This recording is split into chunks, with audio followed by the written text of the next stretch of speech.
watching India Today.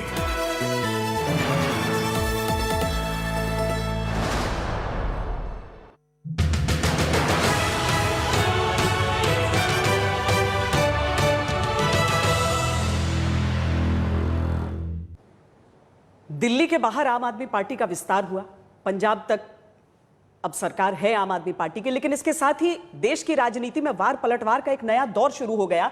क्या देश की राजनीति कुछ इस तरीके से बदल रही है जिसमें अरविंद केजरीवाल अपने लिए एक अलग भूमिका भी देख रहे हैं? और क्या यह विस्तार ही कारण है कि आज एक फिल्म से लेकर तमाम कंट्रोवर्सीज में अरविंद केजरीवाल एक बार फिर घिसकने लगे? हमारे साथ हैं इस समय मैं श्वेता सिंह और मेरे साथ प्रीति चौधरी। आज अरविंद केजरीवाल से इन्हीं सवालों को उनके सामने रखकर पूछेंगे। क्या हो गया अरविंद जी? आप लोग 2016 में मैं देख रही हूं कि नील बटे सन्नाटा को आपने टैक्स फ्री किया, 2019 में आपने किया सांड की आंख, पिछले साल कर दिया 83, लेकिन कश्मीर फाइल्स से आपकी क्या आपत्ति रही कि आपने कहा कि नहीं मैं टैक्स फ्री नहीं करूंगा? मेरे लिए फिल्म इम्पोर्टेंट नहीं है। हो सकता है आपके लिए इम्पोर्टेंट है, हो सकता है बीजेपी के लिए इम्पोर्टेंट है, आप सब लोग के लिए इम्पोर्टेंट हो सकती है। कश्मीर में बहुत बड़ी त्रासदी हुई, 30-32 साल हो गए उसको। कश्मीर के पंडितों को उन्हीं के घरों से बेघर किया गया, कई सारे लोगों की मौत हुई। 32 साल के बाद अगर देश की केंद्र सरकार, सत्तारूढ़ पार्टी उनको कहती है कि हमने आपके लिए एक फ़िल्म बनाई है, ये फ़िल्म देख लो, इससे बड़ी इंसल्ट हो सकती है उनकी। वो लोग क्या चाहते हैं? आप किसी कश्मीरी पंडित से पूछना कि वो क्या चाहता है। पुनर्वास। उसे पुनर्वास चाहिए। 8 साल से केंद्र में बीजेपी की सरकार है, उन्होंने पुनर्वास क्यों नहीं किया? 8 साल राज्य करने के बाद कहते हैं अब तुम्हारे लिए फ़िल्म बनाई, फ़िल्म देख लो, और उस पर करोड़ों रुपए कमा रहे हैं ये लोग। गंदी बात है ये, इस पे कोई गर्व करने की बात नहीं है। हमारे हाथ में जितना भी था हमने उतना किया कि दिल्ली में कुछ कश्मीरी पंडित जो आए थे उनको उन्होंने दिल्ली में 1993 में कॉन्ट्रैक्ट टीचर्स की नौकरी की। तब से लेके आज तक वो कच्चे टीचर्स बन के रह रहे थे। उन कच्चे टीचर्स को बीच में दिल्ली में कांग्रेस की सरकार भी आई, बीजेपी की सरकार भी आई, किसी ने पक्का नहीं किया। हमने आके उनको पक्का किया। हमने, आपको तो पता भी नहीं होगा ये, मैं ढिंढोरा नहीं पीटता अपने काम का, उनके दर्द के ऊपर मैं राजनीति नहीं करता। उनको हमने पक्का किया, रेट्रोस्पेक्टिव इफेक्ट से पक्का किया। और वो लोग, तो केंद्र सरकार की जिम्मेदारी है कि उस पर राजनीति करने के बजाय, उस पर फिल्में बना के पैसे कमाने की बजाय उनका पुनर्वास किया जाए और सारे लोग मिलके करें। इसमें राजनीति नहीं होनी चाहिए, सारी पार्टियां, सारी सरकारें मिलके उनका पुनर्वास करते हैं। अरविंद जी, फिल्म की बात करते हैं, क्या अरविंद केजरीवाल को लगता है कश्मीर फाइल्स प्रोपेगेंडा फिल्म है? मेरे को फिल्म के बारे में मेरे को कोई लेना देना ही नहीं है। देखी आपने? मैंने नहीं देखी, लेकिन मेरा कहना है कि इस वक्त कश्मीरी पंडितों को फिल्म नहीं चाहिए, पुनर्वास चाहिए। आइए मिलके, मैं हाथ बढ़ा रहा हूँ, आइए मिलके उनका पुनर्वास करते हैं, उनकी ज़िंदगी को बेहतर करते हैं, उनके अंदर जो टीस है अन्याय की उसको निकालते हैं। पर अरविंद जी, जो हुआ, जो दिल्ली असेंबली में हुआ, आपने जो स्टेटमेंट दिया था दिल्ली असेंबली में, बीजेपी कह रही है कि आपने मजाक उड़ाया। आप हंसे, जो पीछे आपके लोग बैठे थे वो हंसे कि आपने, हमें तो बीजेपी पे हंसी आ रही थी। बीजेपी नौटंकी कर रही है पूरे दिल्ली देश के अंदर। बीजेपी इस टाइम उनका पुनर्वास करने की बजाय जाके पिक्चर के पोस्टर चिपका रहे हैं उनके सारे, ऊपर से नीचे तक सारे कार्यकर्ता। ये काम है बीजेपी का, ये करने आए थे राजनीति, ये राजनीति करने आए थे। अंदर ही अंदर बीजेपी वाले भी दुखी हैं जिस तरह से उनका नेतृत्व उन लोगों का इस्तेमाल कर रहा है। बीजेपी वाले भी नहीं चाहते। कश्मीरी एक्टिविस्ट कह रहे हैं, कश्मीरी पंडित कह रहे हैं कि आप उन पे हंसे हैं। हाँ, कोई नहीं कह रहा, बीजेपी कह रही है। मैं 2 चीज़ें यहाँ पर रखना चाहती हूँ। एक तो जो आपने जो टीचर्स के यहाँ पर बात की है, वो तो हाईकोर्ट का भी ऑर्डर था। हमने हाईकोर्ट में जाके तुरंत हाँ कही थी। हाँ, लेकिन कुछ टेक्निकल इशू था, हमने वहाँ पे उसको अपोज नहीं किया था। टेक्निकल इशू था, कोर्ट में गए जाके हमने तुरंत कहा हम करेंगे। मतलब जैसे कई इश्यूज होते हैं जिसमें अफसर जो है वो कहता है जी अगर कोर्ट से ऑर्डर आ जाए तो हम तुरंत कर सकते हैं। 20 साल रेट्रोस्पेक्टिव इफेक्ट से कोई भी 25 साल बाद रेट्रोस्पेक्टिव इफेक्ट से कोई भी देने को तैयार नहीं था। कोर्ट में मामले को ले तुरंत कोर्ट में हमने कहा जी हम करने को तैयार है। पर फिल्म के मुद्दे पर आप कह रहे हैं कि आपको इंटरेस्ट नहीं है उस चीज पर। मैं आपसे ये जानना चाहता हूं, अगर आप कश्मीरी पंडित होती और 32 साल बाद, और आपका वहां से विस्थापन हुआ होता, और 32 साल बाद केंद्र सरकार आपको आके कहती हमने आपके ऊपर एक फिल्म बनाई है, ये देख लीजिए। पर केंद्र सरकार ने थोड़ी बनाई है फिल्म। उन्होंने फिर वो प्रोपेगेंडा कि वो क्यों इसका प्रचार कर रहे हैं? कई बार तो आप सारे भी रिव्यू बीजेपी वाले करते हैं फिल्म, सारे बीजेपी वाले देखने हम मतलब कोई पिक्चर पसंद आती हो तो उसको कर देते हैं ट्वीट। बीजेपी वाले तो पूरी पार्टी लगी हुई है इस पिक्चर के ऊपर, आप सारे लोग लगे हुए हैं। आपसे भी मैं पूछना चाहता हूं, क्या आप कश्मीरी पंडितों के साथ खड़े हैं? नहीं खड़े। नहीं, पुनर्वास, आप लोग आप लोग तो पिक्चर के साथ खड़े हैं। अरविंद जी, मैं तो यूक्रेन में मैंने फिल्म देखी नहीं है अभी। 5 मिनट से मैं देखूंगी। अभी पिछले 5 मिनट से पिक्चर का जिक्र हो रहा है। जब कश्मीरी पंडितों का एक इंटरव्यू में कैसे कश्मीरी पंडितों का जिक्र नहीं हो रहा। आइए मिलके उनका पुनर्वास करते हैं, आइए मिलके उनको सहायता का हाथ बढ़ाते हैं, उनका हाथ पकड़ के उनको वापस कश्मीर लेके जाते हैं, उनका पुनर्वास करते हैं। पर अगर कोई हर्ट हुआ है तो आप उसको, उन कश्मीरी पंडितों को कुछ कहना चाहेंगे? उनको यही कहना चाहेंगे कि मुझे बेहद दुख है और मुझे बेहद तकलीफ है कि 32 सालों से आपके साथ अन्याय हुआ और किसी ने कुछ नहीं किया। मेरे हाथ में जितना था मैंने दिल्ली में किया। आज अगर हमारी केंद्र में सरकार होती, मैं आपको यकीन दिलाता हूं कि मैं आपके ऊपर फिल्म बनाने की बजाय आपका हाथ पकड़ के वापस कश्मीर में आपके घर छोड़ के आता। इस पे बस एक और आखिरी सवाल करेंगे अरविंद जी, और क्योंकि राज्यसभा में आज संजय सिंह जो आप ही के पार्टी के नेता हैं राज्यसभा में, 0R पे नोटिस दिया है कि कश्मीर फाइल्स को दूरदर्शन पे दिखाया जाए, यूट्यूब पे डाला जाए, जो आपने भी असेंबली में कहा। आप मानते हैं पार्टी का लाइन यही है कि यही होना चाहिए? क्यों नहीं होना चाहिए? उस फिल्म के ऊपर पैसे क्यों बनाए जाने चाहिए? उसको सबको दिखाओ। उसमें कश्मीरी पंडितों की त्रासदी मैंने तो खुद नहीं देखी, लेकिन जिन्होंने भी देखी वो बताते हैं उस त्रासदी को बड़े अच्छे से दर्शाया गया है। तो वो दिखाओ, सबको दिखाओ, फिर उस पर पैसे नहीं बनाने चाहिए यार, वो गंदी बात है। उसके प्रोसीड्स क्या कश्मीरी पंडितों को जाने चाहिए? बिल्कुल जाने चाहिए, क्योंकि आपने सही बात कही है, मैं समर्थन करता हूँ आपका कि जाने चाहिए। उस फिल्म के जो प्रोसीड्स हैं बता रहे हैं 200 करोड़ से ज्यादा कमाया गया है, वो 200 करोड़ से ज्यादा उनके पुनर्वास पे खर्च होना चाहिए, वो सारा पैसा उनके पुनर्वास पे खर्च होना चाहिए। अरविंद जी, आज एक और मुद्दे को लेकर बड़ी चर्चा है, वो ये कि जब तक अरविंद केजरीवाल दूसरे नेताओं को बोलते थे तब तक तो ठीक था, आज किसी ने उनके खिलाफ बोला है तो उस पर FIR दर्ज कर ली गई पंजाब में। किसने किसके खिलाफ बोला? तेजिंदर बग्गा पर। किसके, क्या बोला उसने, किसके खिलाफ बोला? आप पर बोला था, उसके बाद पंजाब में केस हो गया है FIR। कौन है तेजिंदर बग्गा? FIR होनी चाहिए आपके खिलाफ बोलने पर। नहीं, बिल्कुल नहीं होनी। कौन है तेजिंदर बग्गा? भारतीय जनता पार्टी के नेता हैं। मैं तो ना तेजिंदर बग्गा को जानता, बड़े ना पोस्टर लगाते हैं वो आपके खिलाफ दिल्ली भर में। वो तो सारी बीजेपी इस टाइम पोस्टर लगाने में लगी हुई है। कोई पिक्चरों के पोस्टर लगा रहा है, कोई केजरीवाल के पोस्टर लगा रहा है। पर FIR नहीं होनी चाहिए अगर कोई बोल रहा है। अभिव्यक्ति की आजादी होनी चाहिए। कल आदेश गुप्ता जी ने मेरे को कितनी गालियां दी हैं, कितनी गंदी गंदी गालियां दी हैं। गालियां उनको मुबारक, हम ऐसी राजनीति करने ही नहीं आए, गाली गलौज की राजनीति नहीं करने आए। ऐसे थोड़ी देश सुधरेगा एक दूसरे को गालियां देने से। देश सुधरेगा मिलके काम करने से। 70 साल से इस देश, 75 साल से इस देश को आगे बढ़ने से रोका गया। आज भगवंत मान जी ने door step delivery of ration का ऐलान किया है। स्वागत करता हूं मैं भगवंत मान जी का, बहुत शानदार काम किया उन्होंने। इसी डोर स्टेप डिलीवरी को पिछले 5 साल से दिल्ली सरकार को करने नहीं दे रही केंद्र सरकार। क्यों नहीं करने दे रही? अच्छी चीज थी। इस देश के अंदर बच्चों के पास, युवाओं के पास इतने आइडियाज हैं, लेके घूमते हैं। कोई सरकार उनको काम नहीं करने देती। सरकार का मतलब इस देश में हो गया काम में टांग अड़ाना, लोगों को रोकना, लोगों को काम करने से रोकना। 75 साल से इस देश को आगे बढ़ने से रोका गया, लेकिन अब लोग रुकने वाले नहीं हैं। 2 राज्यों के अंदर ईमानदार सरकार बन गई है। अब लोग खड़े होंगे और आगे बढ़ेंगे। ये डोर स्टेप डिलीवरी दिल्ली में नहीं होने देंगे, पंजाब में करेंगे, फिर पूरे देश में होगी डोर स्टेप डिलीवरी। उसको अपना मॉडल स्टेट बनाएंगे आप? पूरे देश को मॉडल बनाएंगे, आपके साथ मिलके बनाएंगे। सारे देश के साथ 130 करोड़ लोगों के साथ मिलके मॉडल देश बनाएंगे। अरविंद जी, आप अभी गुजरात एंटर कर रहे हैं, हिमाचल एंटर कर रहे हैं, चुनाव है वहाँ पर मैं उसी स्पीच के बारे में आऊँगी जो आपने दिल्ली विधानसभा में की थी, क्योंकि जो बहुत लोग आपको फॉलो कर रहे हैं बहुत टाइम से, 2013-2014, उन्होंने जम के वो स्पीच वायरल की कि ये विंटेज केजरीवाल हैं। बहुत दिनों के बाद ऐसी स्पीच सुनने को आई है, बहुत लोगों ने बोला।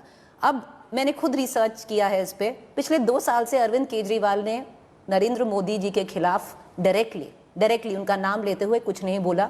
आपने विधानसभा में उनको बोला कि नरेंद्र मोदी जी को एक फिल्म कार जो विवेक अग्निहोत्री हैं या एक फिल्म की शरण लेनी पड़ी। क्या ये बात है कि अरविंद केजरीवाल को गुजरात में जाना है तो मोदी पे तंज कसना है? नहीं, हमें उन पे क्यों तंज कसूंगा? मेरे प्रधानमंत्री हैं वो, देश के प्रधानमंत्री हैं वो, मैं उन पे क्यों तंज कसूंगा?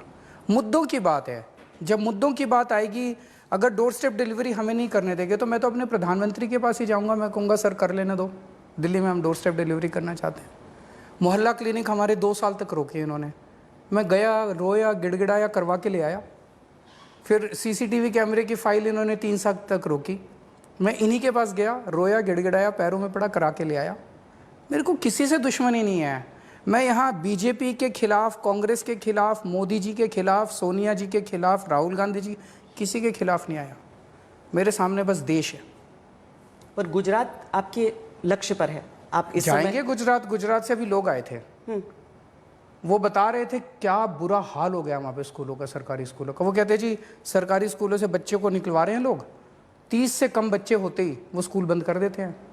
अब वो दूसरे जो 30 बच्चे बचे उनको कहते हैं वो 10 किलोमीटर दूर जो स्कूल है उसमें अब तुम्हारा एडमिशन होगा। पहली क्लास का बच्चा 10 किलोमीटर चल के कैसे जाएगा? वहाँ पे स्कूलों का बुरा हाल है, वहाँ पे अस्पतालों का बुरा हाल है, वहाँ पे बिजली बहुत सबसे महंगी है, रोज़गार के लिए बच्चे तरस रहे हैं, किसानों का बुरा हाल है। तो या तो ये लोग ठीक कर दें। 25 साल में इन्होंने किया, हमने दिल्ली में 5 साल में इतने काम कर दिए, ये 25 साल में नहीं कर पाए, क्यों? जम के भ्रष्टाचार है, जम के भ्रष्टाचार है। तो क्यों उन्हें बार बार चुन क्यों रहे हैं? वो तो प्रधानमंत्री कोई नरेंद्र मोदी से ऐसा जुड़ाव वहाँ का भावनात्मक हो जाता है लोगों का। कांग्रेस उनकी जेब में है, बीजेपी की जेब में है कांग्रेस। मतलब आप कह रहे हैं दोनों पार्टियां साथ मिली हुई हैं? साथ ही हैं, कांग्रेस के ऊपर किसी को भरोसा ही नहीं बचा। पर आप पीएम के नाम को टारगेट किए बिना गुजरात में चुनाव लड़ पाएंगे? नहीं, क्यों टारगेट करूंगा मैं? वहाँ पे पंजाब में भी हमने नेगेटिव राजनीति नहीं की, दिल्ली में भी हमने नेगेटिव राजनीति नहीं की। हम गाली गलोच नहीं करते, हम किसी के खिलाफ नहीं बोलते, हम मुद्दों की बात करते हैं, हम देश की बात करते हैं। हमने पंजाब में गए, पंजाब की बात की, दिल्ली का चुनाव लड़ा, हमने दिल्ली की बात की, गुजरात में जाएंगे, गुजरात की बात करेंगे, गुजरात के लोगों की बात करेंगे, गुजरात के लोगों की बात करेंगे, गुजरात के मुद्दों की बात करेंगे। हम नेगेटिव क्यों बोलेंगे किसी के खिलाफ? आपने एक और बात की है, बहुत बार बोला है कि जो बीजेपी का हिंदुत्व है वो टॉक्सिक हिंदुत्व है, कम्युनल है बीजेपी। क्या अरविंद केजरीवाल जब गुजरात जाएंगे, जब हिमाचल जाएंगे, आपके प्राइमरी ऑपोजिशन मान लीजिए भारतीय जनता पार्टी होगी, क्या अरविंद केजरीवाल और आम आदमी पार्टी वो टॉक्सिक हिंदुत्व जो कहती है कि कम्युनल हिंदुत्व है बीजेपी का, उसको काउंटर करेगी? मेरी ना बीजेपी से कोई लड़ाई है, ना मेरी कांग्रेस से लड़ाई है। हिंदुत्व की डेफिनेशन मैंने कई बार बताई है और मैं उसी पे यकीन करता हूँ और उस पर पूरा देश यकीन करता है। रामायण और गीता के अंदर जो भी लिखा हुआ है वो हिंदुत्व है। रामायण के अंदर प्रभु श्री राम ने जो शब्द कहे, जो वाणी कही, वो हिंदुत्व है। भगवान राम ने तो आपस में नफरत करनी नहीं सिखाई। भगवान राम तो शबरी के यहाँ जाके बेर खाते हैं, झूठे बेर उसके खाते हैं, और ये लोग दलितों का लिंचिंग कराते हैं। तो फिर यूपी में इतना जम के वोट कैसे पड़ा, अगर वो हिंदुत्व सही हिंदुत्व नहीं है तो? कोई विपक्ष ही नहीं बचा है ना, कोई विपक्ष ही नहीं बचा है। जब एक ही पार्टी है और सारे हाथ डाल के बैठे हैं, ऑप्शंस ही नहीं है। क्या आप ऐसा क्यों है कि दिल्ली के अंदर भारतीय जनता पार्टी को पिछली बार 3 सीट मिली और इस बार 8 सीट मिली? जम के मेरे को गालियां दी इन्होंने, आज भी खूब गालियां दी हैं, मैंने तो जवाब भी नहीं दिया उसका, तो 2 गालियां। इससे मैं एक सवाल और पूछूंगी अरविंद जी, क्या आप वो ऑप्शन बनना चाहते हैं? क्योंकि जो पिछला इंटरव्यू था उसमें मैंने आपसे एक सवाल पूछा था कि नेशनल स्टेज पे श्वेता और मैंने पूछा था अरविंद केजरीवाल अपने आप को कहाँ देखते हैं, आपने हाथ जोड़ के कहा था कि देखिए मैं बहुत छोटा प्लेयर हूँ। तो क्या अब जनता डिसाइड करेगी कि नेशनल प्लेयर पे कांग्रेस होगी, आम आदमी पार्टी होगी, टीएमसी ममता बनर्जी होंगे या मोदी होगी, या आप अभी भी कहेंगे कि आप बहुत छोटे प्लेयर? मैं अभी भी बहुत छोटा हूँ, इस देश का एक आम आदमी हूँ और इस देश के आम आदमी के जो मुद्दे हैं वही मेरे मुद्दे हैं। इस देश का आम आदमी क्या चाहता है? अपने बच्चों के लिए एक रोज़गार मिल जाए, अपने लिए एक रोज़गार मिल जाए कि बच्चों का पेट पाल लूँ। आज देश के पास रोज़गार नहीं है, केवल हमारी पार्टी है जो रोज़गार की बात करती है। तो क्या आपकी आज पार्टी कल जो असेंबली के अंदर हमने बजट पेश किया, हमने कहा 5 साल के अंदर 20 लाख रोज़गार देंगे। ये चुनावी भाषण नहीं था, असेंबली के अंदर बजट के अंदर स्पेसिफिक स्कीम्स थी कि 20 लाख रोज़गार कैसे देंगे। वो मैं क्यों बोल रहा हूँ? क्योंकि मैं एक आम आदमी का दर्द समझता हूँ यार। लोगों की नौकरियां चली गई हैं, लोगों के घर में खाने को नहीं है, मैं ये समझता हूँ कि उसको अपने बच्चों के लिए अच्छी शिक्षा चाहिए, उसको घर में कोई बीमार हो जाए अच्छा स्वास्थ्य चाहिए, ये सब चीज़ें हम मुहैया करा रहे हैं, ये सब चीज़ें देंगे। मेरे को इन नेताओं की राजनीति, इस राजनीति ने और इन नेताओं की गंदी राजनीति ने इस देश को 75 साल पीछे कर दिया। पर हम 2024 पे जा रहे हैं अरविंद, आप भी वो चुनाव लड़ेंगे, आप हर स्टेट में जा रहे हैं, तो क्या आम आदमी पार्टी जो वोटर है अपने आप को एक वायबल ऑप्शन मानती है नेशनल स्टेज पे या नहीं? देखिए, जैसा देश के अंदर अब लोग एक बदलाव देख रहे हैं, बदलाव चाहते हैं। 2 स्टेट्स के अंदर एक ईमानदार पार्टी आ चुकी है। मेरे सामने है राष्ट्र को खड़ा करने का अभी तक हम भी ये सोचते थे जब तक हम राजनीति में नहीं आए थे कि यार ये इतने सालों से ख़राब है देश, इतने सालों से इन्होंने स्कूल भी ख़राब है, अस्पताल भी ख़राब है, ये मुश्किल ही होता होगा बहुत ज़्यादा जो ये कर नहीं पा रहे। सारी पार्टियां लगी हुई हैं, कांग्रेस की भी आ चुकी सरकार, बीजेपी की भी आ चुकी। अब हमने आके देखा यार 5 साल में ही हो गया, तो हो तो सकता है इन्होंने जानबूझ के ख़राब करा, पैसे खाए, लूटा देश को, तो या तो ये सुधर जाएं और नहीं तो फिर पूरा देश जो है इनको बदल देगा, इनको सुधार देगा। अच्छा, सवाल तो मेरे सामने देश है, 130 करोड़ लोगों का कोलिशन बनाएंगे। मेरे को ये नेशनल कोलिशन, इन पार्टियों के कोलिशन को में मेरा कोई इंटरेस्ट नहीं है। 130 करोड़ लोगों का कोलिशन बनाएंगे जिसमें सारे देश के डॉक्टर होंगे, इंजीनियर होंगे, किसान होंगे, इंडस्ट्रियलिस्ट होंगे, व्यापारी होंगे, इन सब का कोलिशन बना के देश को आगे बढ़ाएंगे। तो उसमें एक बहुत अहम पड़ाव हो जाएगा रोजगार का। रोजगार को लेकर आपको बीजेपी लगातार घेरने के लिए लगी हुई है और कह रही है कि अरविंद केजरीवाल जवाब नहीं दे रहे हैं कि वो 12 लाख लोग कौन हैं जिन्हें नौकरी दी गई है। वेबसाइट पे है 101 लाख तरफ से आंकड़ा है कि आरटीआई के अनुसार सिर्फ 3,246 लोगों को नौकरी मिली है। बीजेपी के ऊपर आप ज्यादा ध्यान मत दिया करो, बीजेपी यूं ही बोलती रहती है। आप बीजेपी के ज्यादा प्रश्नों के तरफ ध्यान देते हैं। 5 राज्यों में से कितनी बीजेपी ने ले लिए, तो सवाल तो उनके आएंगे। देखिए अरविंद जी, एक मिनट, जनता दिल्ली में हमसे खुश है इतनी ज्यादा, इसीलिए 70 में से 62 सीट दे दी, अब पिछली बार 67 सीट दे दी, तो रोजगार दे ही रहे होंगे तभी दे रही है। और बिजली दे ही रहे होंगे, ऐसा नहीं हो रहा है, विकल्प नहीं है, इसीलिए हो सकता है दिल्ली में विकल्प नहीं हो रहा हो। तो आप मानती हैं कि बीजेपी अब विकल्प नहीं बचा? नकार दिया लोगों ने, तो विकल्प वाकई दिल्ली में नहीं बचे। मैं उसी के बारे में बात करूंगी, क्योंकि अरविंद जी आरटीआई को तो आप भी जानते हैं, हमसे ज्यादा जानते हैं। मुझे नहीं पता, कई बार जो टेक्निकल जवाब होता है, 10 लाख नौकरियां तो वेबसाइट पे आप दिल्ली सरकार का वेब पोर्टल जाके देख लो, रोजगार पोर्टल जो है, रोजगार पोर्टल पे जाके देख लो, हाथ 10 लाख है नौकरी, वो प्राइवेट सेक्टर में आप कह रहे हैं। 1,78,000 सरकार में दी हैं, तो उसका भी सारा ब्यौरा कल मनीष जी ने रखा। 51,000 रुपए की पक्की नौकरियां DA-SSB के थ्रू दी है, 50,000 रुपए की दूसरे, सारा सेक्टर वाइज उन्होंने 1,78,000 का ब्यौरा कल असेंबली में रखा है। बीजेपी जो कोट कर रही है ये आरटीआई कोट कर रही है, तो आरटीआई में कई बार होता है, आप एक डिपार्टमेंट में करते हैं, वो सारा कंपाइल 2019 का है, 2021 का है, 21 का है, और 2019 की 2 आरटीआई हैं जो बोल रही हैं कि 3,246 मनीष सिसोदिया ने असेंबली के अंदर स्टेटमेंट दिया है जी। असेंबली के अंदर मंत्री के स्टेटमेंट की कुछ वक्त होती है, वो झूठ नहीं दिया जाता, वो एक जेन्युइन डेटा होता है, वो भी सरकार से आता है, नीचे से आता है डेटा। जो बजट स्पीच है वो नीचे से ही आती है सारी, सारे अफसरों की पूरे राज्य की कंपाइल होके आती है। तो आप इतना ज्यादा बीजेपी पे भरोसा मत किया कीजिए। आरटीआई में कुछ गड़बड़ होगी, पता नहीं, मैंने तो देखी नहीं क्या आरटीआई भी क्या पता नहीं सच बोलते हैं झूठ बोलते हैं। अच्छा, ये बताइए कि अब तो पंजाब जीत लिया आपने, दिल्ली के पोल्यूशन की समस्या सुलझ जाएगी? अब कोशिश करेंगे, उसके ऊपर बातचीत चल रही है और समाधान निकालने की कोशिश कर रहे हैं। मैं समझता हूँ कि जल्द कुछ ना कुछ करेंगे, क्योंकि यहीं से मैं सहमत हूँ आपसे, मैं सहमत हूँ, मैं अपनी जिम्मेदारी से भाग नहीं रहा हूँ। हम दोनों सरकारें मिलके इसके ऊपर काम कर रहे हैं और फौरन शुरू हो गया, यानी कि हम इस साल में ही काम शुरू हो गया। मैं उम्मीद करता हूं कि इस साल भी अच्छे रिजल्ट्स आने चाहिए और मे भी अगले साल तक तो काफी सुधार। तो अरविंद केजरीवाल जो दिल्ली के सीएम है, भगवंत मान जो पंजाब के सीएम है, दोनों अपना पक्ष कैसे रखेंगे जब पराली का मुद्दा आता है? हम काम करेंगे ना, अब क्यों ये शुभ बोलिए, आप कहिए कि भगवान से प्रार्थना है कि सॉल्व हो जाएगी। कोई एक्शन प्लान है अभी? जल्दी अनाउंस करने वाले हैं। तो आपका भी उसी तरीके का प्लान, यानी कि एक तरफ कांग्रेस को क्रिटिसाइज इस बात के लिए किया जाता है कि एक जगह हार जाते हैं अगर, तो उसके बाद वो छोड़ देते हैं पूरी तरीके से, लेकिन अरविंद केजरीवाल सीधे गुजरात पर निशाना लेकर वो वहां पर जाना शुरू करने वाले हैं, यानी काम और चुनावी काम दोनों साथ साथ चलेगा? बिल्कुल चलेगा, लेकिन फिर भी अपने आप को आप वही छोटा आदमी कहेंगे कि नहीं, मैं अभी वर्सेस के विकल्प में नहीं हूं? आप विकल्प दिल्ली के अंदर और पंजाब के अंदर जो हुआ, वो इस देश के एक छोटे आदमी ने ही किया है।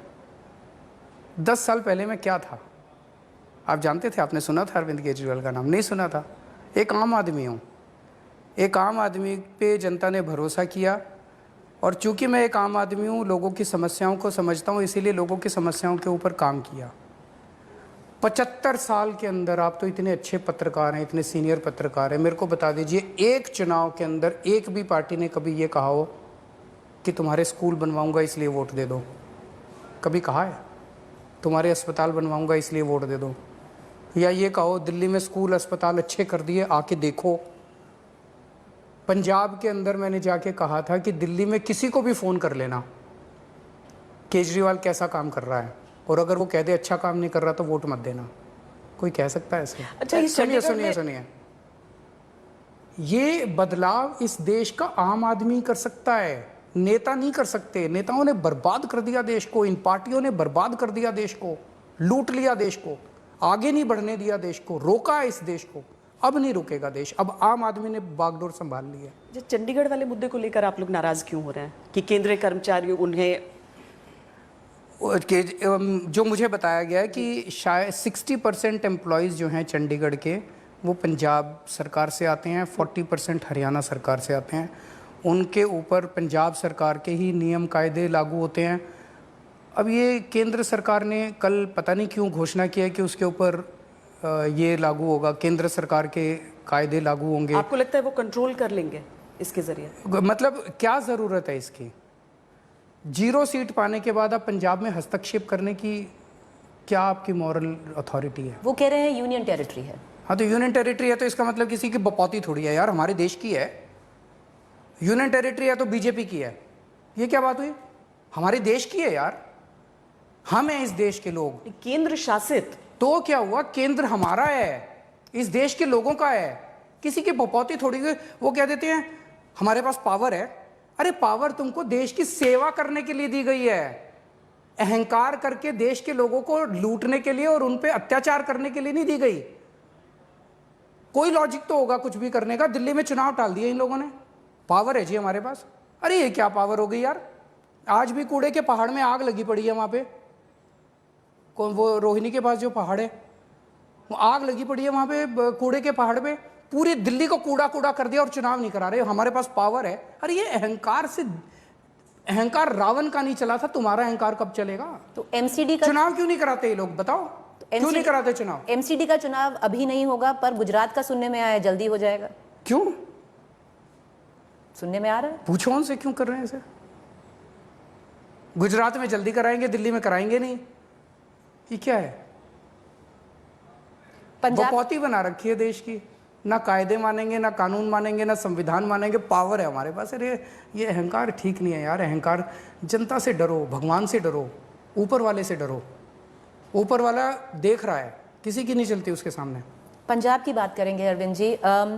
जो हमारे कॉलीग्स हैं पंजाब में, पत्रकार हैं, सब एक ही सवाल आ रहा है। देखिए, भगवंत मान जी कब तक मन की बात करेंगे? इंटरव्यू कब मिलेगा उनका? क्योंकि हर दिन एक उनका वीडियो आ जाता है, एक उनका मैसेज आ जाता है, पर क्वेश्चन नहीं ले रहे हैं। तो ये भी क्या मोदी मॉडल हम फॉलो कर रहे हैं अभी हर स्टेट देखो, में? मैं तो उनके इंटरव्यू फिक्स करता नहीं हूँ। मतलब आपकी तरफ से मना नहीं किया गया? आपकी तरफ से मनाही तो नहीं है कि मोटर माउथ है, कुछ भी बोल सकते हैं? मैं उनको क्यों मना करूंगा? मैं आपको दे रहा हूँ ना इंटरव्यू, वो भी देंगे। काम कर रहे हैं यार, अभी 10 दिन हुए हैं। 10 दिन में आपको पहले इंटरव्यू दो, 10 दिन हुए, उनको काम तो कर लेने दो। और इस टाइम पंजाब में आप जाना, एक राउंड और मार के आना। आप पंजाब के टाइम में भी गए थे आप चुनाव, इतना शानदार माहौल है। भगवंत मान ने जो 10 दिन में निर्णय लिए हैं, इतने बड़े बड़े निर्णय, जनता बहुत खुश है। इतनी पॉजिटिविटी है पूरे पंजाब के अंदर। जनता कह रही है ऐसी सरकार नहीं देखी हमने। अभी 10 और दिन में ये 10, 15, 20 साल से पंजाब के अंदर इतना डिप्रेशन का माहौल था इन दोनों पार्टियों की वजह से। इतना डिप्रेशन का माहौल था कि ऐसे लगता था कि जनता को लगता है कोई उम्मीद ही नहीं बची। बिल्कुल 10 दिन में, आप पूछ रहे हैं केवल 10 दिन में। पंजाब के किसी दफ्तर में आप अपना एक कैमरा टीम भेजना, किसी भी दफ्तर में, और कोई काम कराने की कोशिश करना। बिना पैसे के काम होता है आज। करप्शन कम नहीं हुई है, करप्शन ख़त्म हो गई है। भेज के देखो। एक मैंने भेजे खूब सारे वॉलंटियर्स इधर उधर। मैंने कहा जरा पता करके आओ, रजिस्ट्रार के, तहसीलदार के दफ्तर में घूम के आओ जरा। सबके काम बिना पैसे के हो रहे हैं। कुछ तहसीलदारों की मीटिंग हुई अभी थोड़े दिन पहले, परसों या तरसों, उन्होंने कहा भाई अब देखो सारे ना तो ऊपर देना पैसा और ना नीचे किसी से लेना। बोला कोई ज़रूरत नहीं है ऊपर पैसा पहुंचाने की। क्यों? क्योंकि भगवंत मान पैसे नहीं खाता, केजरीवाल पैसे नहीं खाता, उनके मंत्री पैसे नहीं खाते, तो पैसा ऊपर जाना बंद हो गया। अरविंद जी, एक और क्योंकि मैं गई थी अभी जब ओथ टेकिंग हुई थी वहाँ पे, अब हर गवर्नमेंट ऑफिस में आपका मतलब एक दिल्ली के ऑफिस में भी हमने देखा है, एक भगत सिंह की फोटो है और एक अम्बेडकर साहब की फोटो है। अब गांधी जी कहाँ चले गए? बहुत लोग लगाओ, हमने मना नहीं किया, गांधी जी भी लगाओ, किसी की भी लगाओ, हमें क्या। नेताओं की नहीं लगेगी, इन दो की लगेगी, नेताओं की नहीं लगेगी, बाकी जिसको जो और लगानी है लगाए। हमें किसी गांधी जी से, पटेल जी से, किसी से हमें कोई वो नहीं है। अच्छा श्वेता, और मैं जब लास्ट इंटरव्यू आपका लिया था, एक क्लिप थी जो हमें भी उस वक्त विश्वास नहीं हुआ था, जो आपने 5 पॉइंट लिख के दिए थे।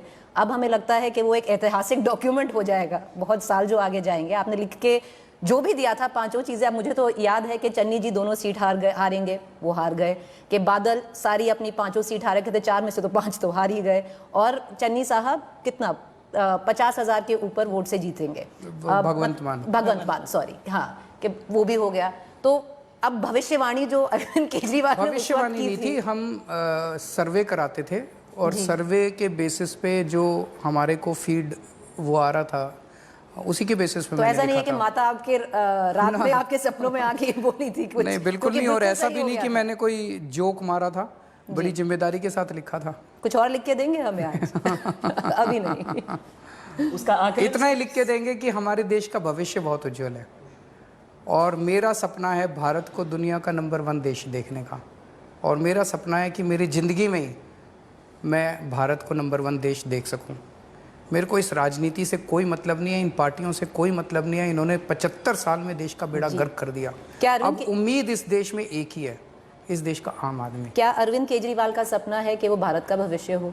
नहीं, अरविंद केजरीवाल का सपना है कि इस देश का आम आदमी जो है वो अपना भविष्य खुद तय कर सके।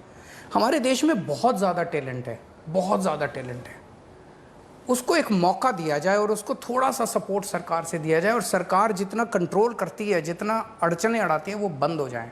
आप देखो पीछे छोड़ देंगे, कोई गरीबी नहीं बचेगी, कुछ नहीं बचेगी हमारे देश के अंदर, अगर हमने अपने देश के लोगों को सशक्त कर दिया तो। अरविंद जी बहुत बहुत धन्यवाद हमारे साथ बातचीत करने के लिए। Thank you so much.